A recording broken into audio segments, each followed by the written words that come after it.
to share a story with you tonight, a Christmas story that happened to me about 30 years ago. But it starts a lot longer ago than that. I was born and raised in a little town, not too far from here, a little bit the size of Munger, another little town, right? In Richville. How many do you know where Richville is? Okay, so that was where I was born and raised. I attended St. Michael's Lutheran Church, the same church that my mom attended. She went to school there. Her dad was a member of that church. Her grandpa was a member of that church. And her great-grandpa, who had come over from Bavaria, Germany, he was a member of that church. And until the minister retired, that was the pastor who had confirmed me, until I was in high school, there were German services at St. Michael's in Richville until the mid-'80s. And going to a Lutheran grade school, you sang in the choir. And choir was every day. Every single day we went to choir. And at Christmas time, you were in the Christmas pageant, you participated in the choir concert, you sang all year long, every single day.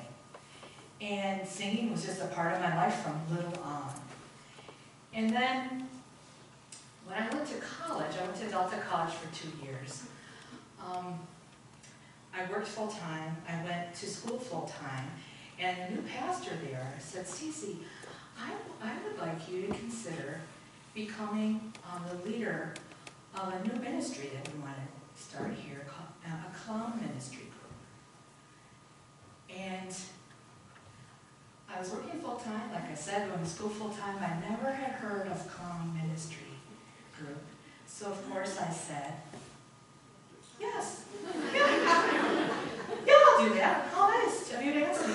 Now I have to find out what it is. But there were 10 high school kids, 9 girls and 1 boy. Most of them were freshmen. There were a couple of sophomores, I think 1 junior in high school. So I was a freshman and a sophomore when I was the leader of this group. And we did a couple of things, not a lot. We weren't that very good at being clowns because I had no idea what I was doing. But we had a lot of fun. We called ourselves the Joy Bringers. And we all had matching costumes. We had painted t-shirts with the name Joy Bringers on it.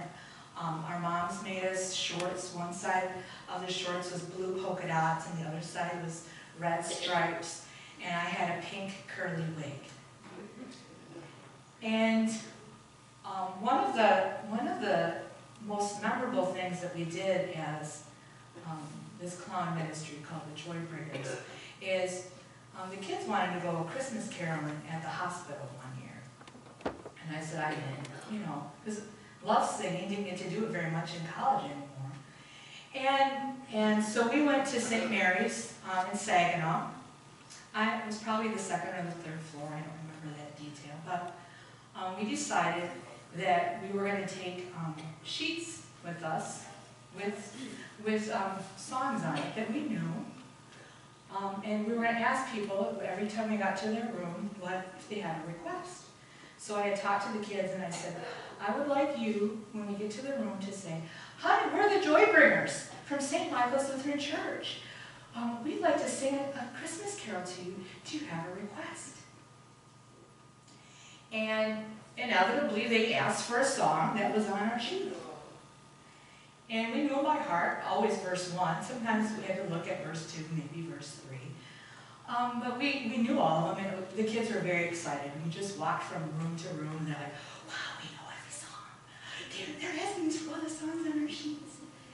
And they were extremely excited that this was meaningful to people. And as we started looking down the hallway, at the very far end, there was a woman standing at the back of the hallway, looking at us. She had no hair. She was wearing a hospital gown, and she was giving us the stink eye. And we'd go in and out of rooms, and the kids, they started to get nervous, because they're having so much fun, but, they're children, 14, 15 years old, and I'm like, what's going on?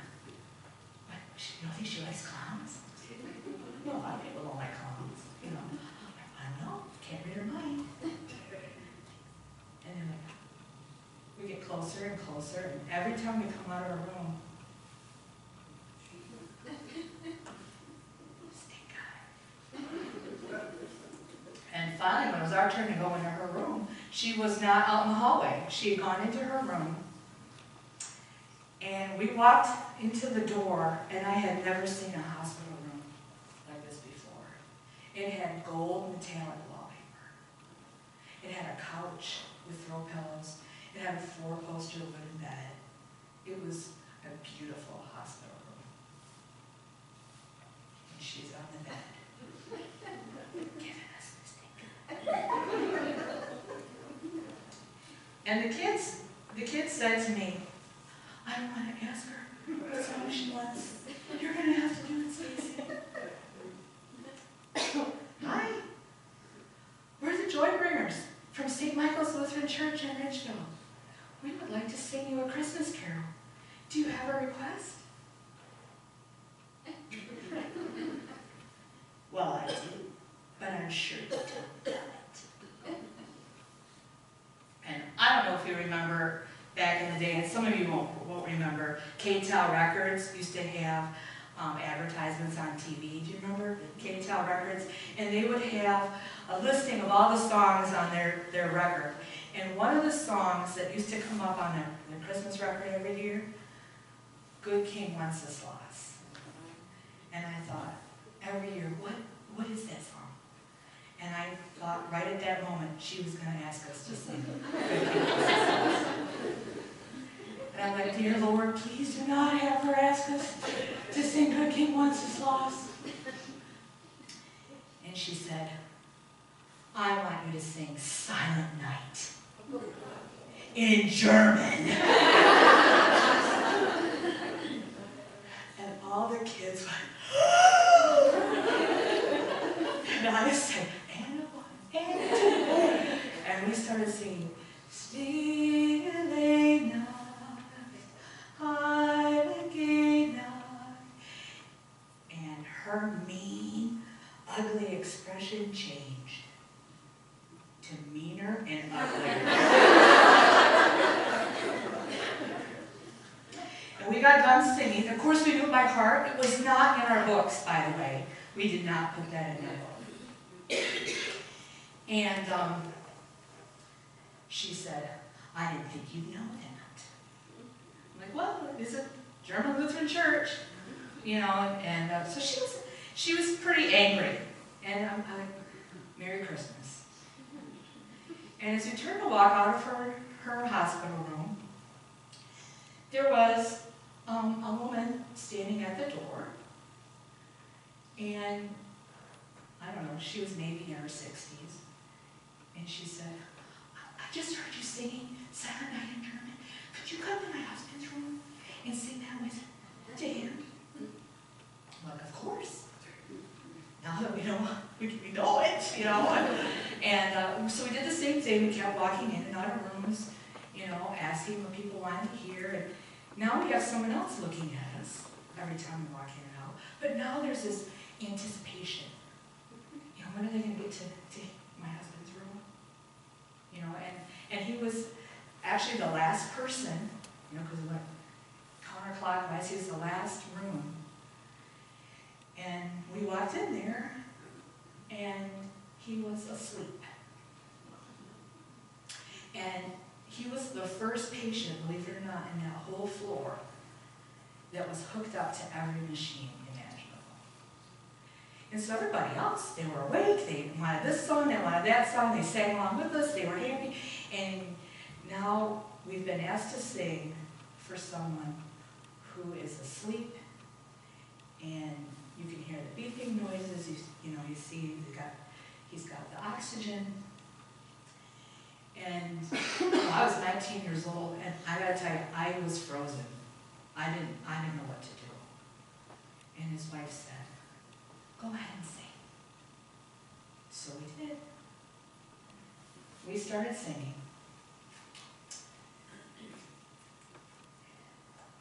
Our voices joined together. Stealing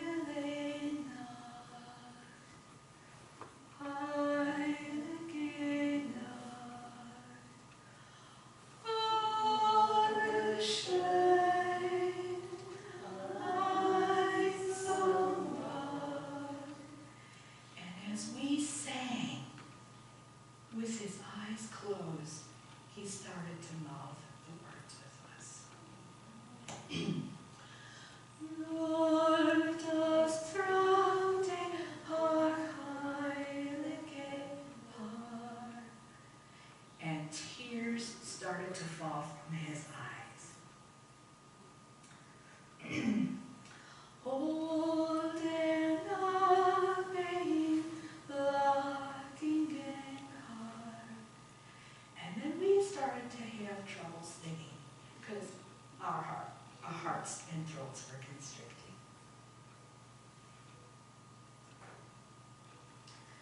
Schlaf in himmlische Ruhe. Schlaf in himmlische Ruhe. And I will never forget that last tear that came out of this eye. And that's going to be 30 years ago next Christmas. And I could draw you a picture of that man and get it absolutely accurate. It was the most holy moment of my life, watching a dying man sing a song that was so near and dear to him. And the older I've gotten, the more I realize that sometimes you have to go through the mean stink eye situations to get to the good part, right? And that has brought me such comfort. And that's why my favorite Bible verse is Romans 8:28. And we know that all things work together for good. All things work together for good, according to God's good purpose for those who love him. It's my favorite verse, and I think it was because of that moment. And then I had something interesting happen, I don't know, about 5 years ago. I met up with one of these other joy bringers and was talking to her about this, and she did not remember it at all. And so I shared with her this story, getting to the part where, he had one solitary tear, And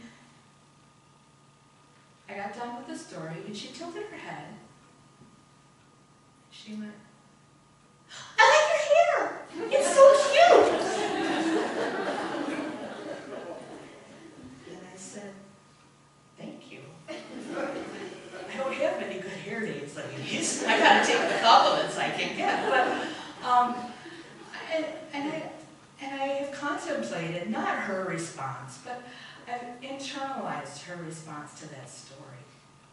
And I have wondered, how many times have I sat in Advent service, Christmas pageant?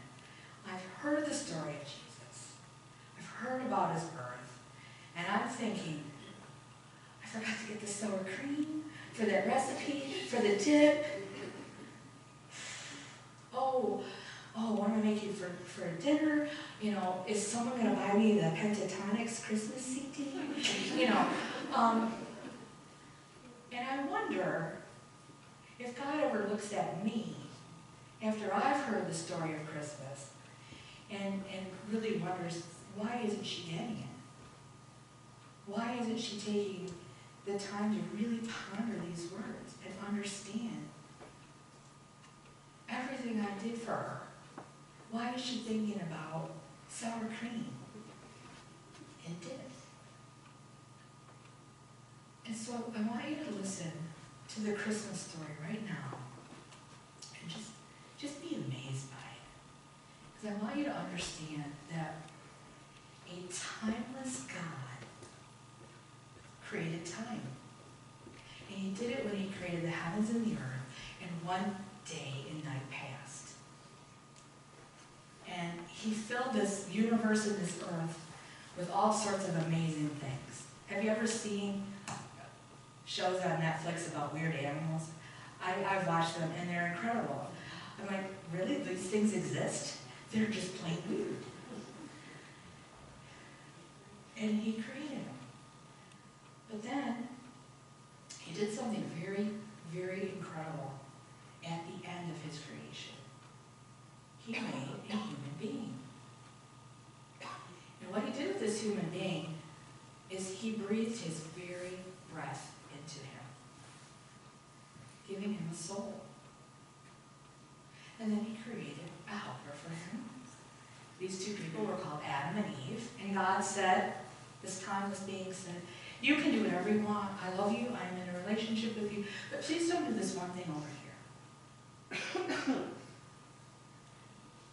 And you know what happened? They did this one thing over here. And what happens when you commit a crime against an eternal being, you have to pay an eternal punishment. And we sort of understand this concept a little bit. I want you to think of three situations. Someone's in a car and they are texting and they hit someone's mailbox. Okay? Versus someone who's in a car, they're texting and they hit someone's dog. Versus someone's in a car, they're texting and they hit someone's child. The person does not, in all those situations, they don't pay the same penalty, do they? Again, because we don't value a mailbox and the life of a dog and the life of a human being the same way. And so it is with God. When we commit a crime against him, the penalty has to be eternal because he's an eternal being. And so God made this plan for Christmas. That he would send his only begotten Son, Jesus, who, by the way, was also timeless, but stepped into time on Christmas Day. That's pretty amazing. A timeless being steps into time. For what purpose? Well, so that he could live for 33 years. He could walk up a very long, lonely hill. And he could be crucified.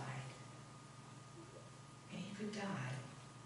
So that a perfect, timeless being who was also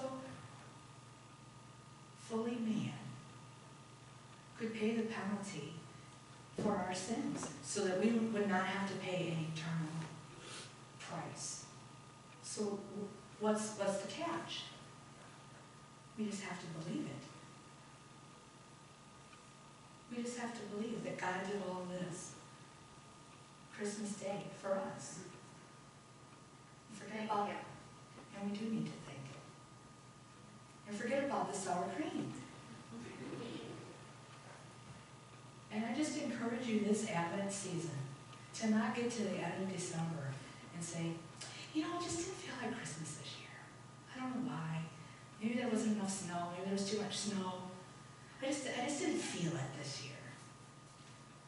I just encourage you to be amazed every time you hear the Christmas story this season.